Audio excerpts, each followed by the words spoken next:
detailings nevar būt lēts. Ir vairāki iemesli, kāpēc. No viens ir tas, kā gribās daudz nopelnīt.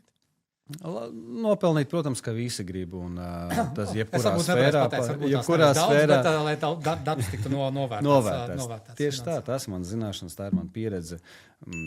Es savu naudu iegūdu ne tikai, pieņemsim, savā hobijā mociju vai visu ģimenē, ja.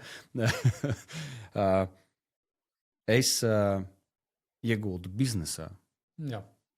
Lai ir kur uz nākamām apmācībām aizbraukt, jā, kaut kādām inovācijām, jā, sapirkt vēl kādas lietas, jā, profesionāls, jā, varbūt lielākas telpas, skatīties, tur jākrāj nauda, un lai tu vēl vairāk varētu apmierināt klientu vajadzības palielam.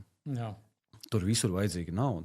Un ja tu gribi aplīmēšanu, pieņemsim, iesaistīt savā uzņēmumā, jā, tātad attiecīgi tev vajag arī darbinieku, ja, jo tu viens pats nevari, tu vari daudz ko, ja, bet ja tu gribi attīstīties un iet to ceļu daudz progresīvāk, ja, tur ir diezgan liela finansējuma vajadzīga.